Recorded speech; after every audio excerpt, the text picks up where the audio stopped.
Yo, what's up, YouTube? So today we are gonna fix the issue that I have with my car. If I try to floor it right now, the car seems to stutter or sputter, and I have a feeling I know what it is. I fixed the TPS sensor, the map sensor is reading good, and the next thing I have to go change out is the O2 sensor. Why I think it's the O2 sensor is because of the issue I got right now. So we're pulling up to this red light, and then we'll pretty much show you what happens when I try to wide open throttle this thing. Hopefully this car doesn't think I'm trying to race or anything, but let's give it a shot. So, yep, you see that hesitation right there? That was between 3,000 to 4,000 RPM. Once it passes that 4,000 RPM, it seems like it goes into an open loop. You could say an open loop maybe, or a closed loop, but it just wants to take off from there. Hold on, I gotta try to get past this car. But yeah, so I'm heading over to Napa Auto and picking up an O2 sensor, and we'll catch you guys later on the repair. Back from the auto parts store, guys, and what I picked up was the NTK oxygen sensor. It's an off-brand or the same brand as the NGKs, and pretty much this is what's gonna probably solve the issue that I have with the car. So I had already checked the TPS sensor and my map sensor, and what I'm gonna do now, letting the car cool down a bit, got the fan to so I don't get burnt touching the exhaust. But I'm gonna replace this, and then we're gonna go for a test drive to see if this resolves the issue. And if you're asking why I didn't check my check engine light, it's because I have a VFAT controller that came with the car, and it actually, for some odd reason, took out my check engine light. So when I rewired everything, it finally starts popping up. And the crazy part is, hi mom. The crazy part is, it actually pops up O2 sensor now. So I'm gonna replace that and see if that disappears. And if it does, then holy smokes, that was my hesitation problem since I got the car. Because before I rewired the VFAT controller, it did not pop up nothing. And then the wiring, I fixed some wiring issues, and it's like the guy was hiding some check engine light parts that needed to be fixed, and I actually now just starting to get to it. And if you're asking why I didn't go with a Denso oxygen sensor, well, for 46 bucks, why not go with it? And so if it breaks down faster than usual, then shoots, that means don't ever buy a NTK. So this is like a good how-to video not to do this. Alright, or not to go that route. But anyways, let me get to taking that O2 sensor out. It's a little warm, not too cold, but this should crack open easily. Got it unplugged. The best way to do this is using the spark plug wrench, but I can't get it, or a socket, I can't get in between this with it, so I'm just using a regular open end wrench, which there you go. Works nicely when the car's still warmed up. Just make sure you don't burn yourself when you do this. So let's see.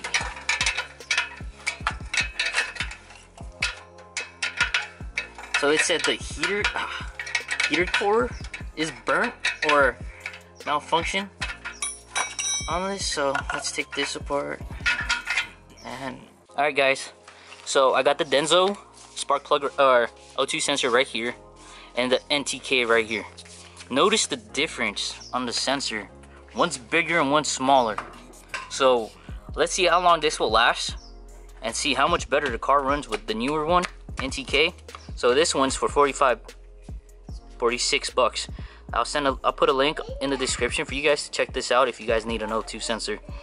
And I'll post up when the day that this thing actually just goes bad on us. And as you can see, the wires are different. It uses 2 white wires, a black and a gray, compared to this where it uses a white, blue, and 2 black. So time to go fix it, put this in and see how that goes. Hey guys, so I got the battery all hooked up. I reset the ECU, and I got the wiring situated for the O2 sensor. So we're about to test the car and see if the check engine light comes on, because this sucks when it turns on. Just seeing that yellow light, it's not cool. Oh, buddy. Focus. Oh, you're not focusing. Okay. Ready. Kick. Burn. Oh. My car's idling nicely. Check that out. So this is what I was talking about, the VFAT controller. Yep. When it's on, that's what it does, because you can't see it on camera. But that's what it does. So far, I'm at like 1,000 RPMs. Warming up. And map sensor's reading. My throttle position is reading. And so far, no check engine light. But we gotta go for a test run to know if that check engine light will just pop back up out of nowhere again, and to see if I actually fixed that hesitation problem or that stuttering, bogging, whatever it was. But hopefully that was the main issue, and if it was, I'm gonna test out this O2 sensor and update you guys months down the road, maybe weeks down the road or days down the road, to see how long this O2 sensor works. But yeah, so far nothing going on. No check engine light. Maybe I should just rev it up a bit. And if you guys are saying don't do it, well, just due to the fact that we drove the car earlier, is it focusing or not? Due to the fact it's pretty much warmed up, so don't mind if I do on the revs. Ooh.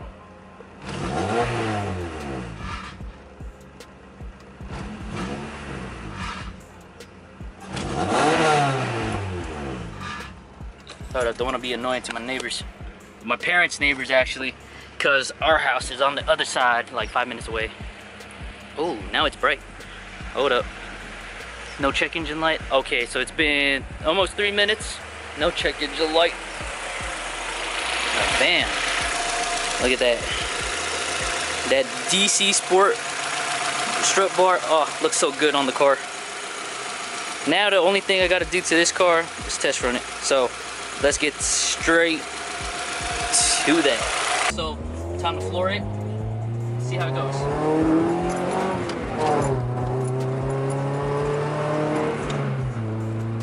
We got a hesitation problem.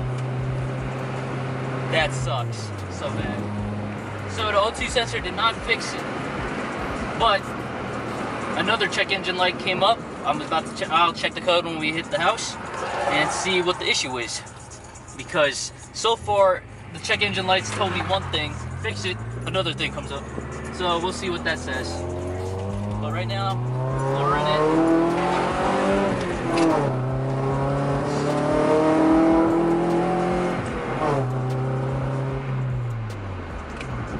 Pretty smooth.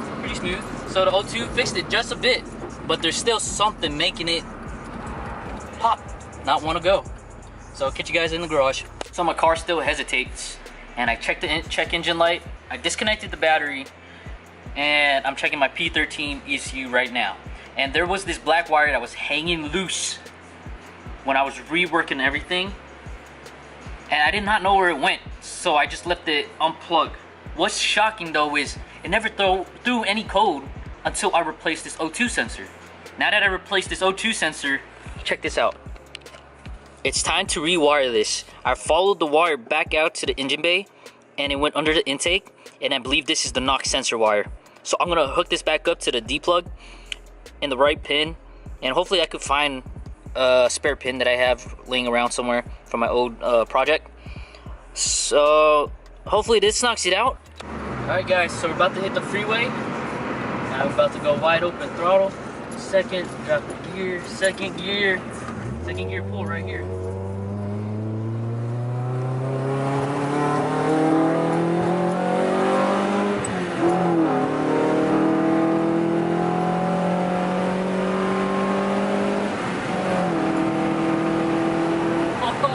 Yeah, that fixed the problem. No check engine light.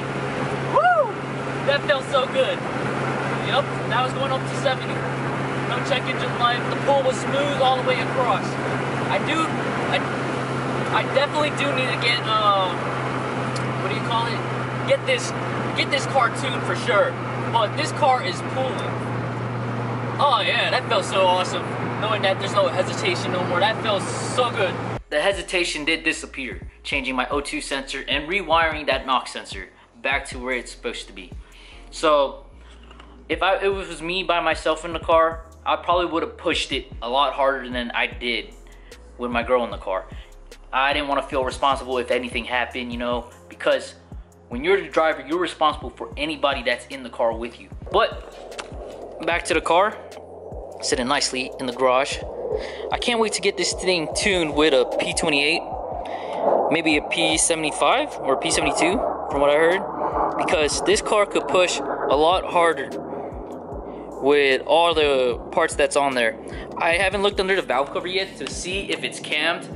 So once I get a new valve cover gasket, some new plugs, like fresh brand new plugs, I'll probably check underneath and see what kind of cams the previous owner had underneath that valve cover. And if it's not cams, get ready for what's coming up, because I seriously want to make this car push. This is like not a stance car to me no more. I was into stance with the wagon, wanted it to change the look of it, but right now what I want for this car, it's reliable, but I want to be able to bring it to the drag strip and show my son, hey, you know, drag racing is fun, it's safe, you could go to the strip all the time, but don't do it out in the streets, you know, because he's into cars right now. And he got his little Escalade. This little thing is pushing.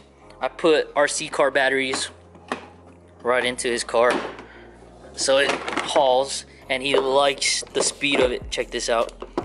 I wired this up in parallel to give him some juice, and this thing pulls.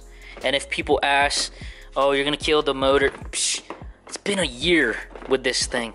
A year, and it's still hauling, and the battery doesn't take forever to charge, because these are RC car batteries, and I got 4 of them wired up, and they make the car drift. I might go to Harbor Freight and change those tires pretty soon so he could do pulls. But anyways, I hope you guys liked the video, and make sure you do your checklist before changing just the O2 sensor, because this was my issue, not yours.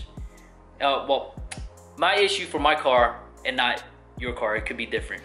Well, anyways, thanks for watching. Don't forget to like, subscribe, and hit that notification button. Peace out. See you in the next episode.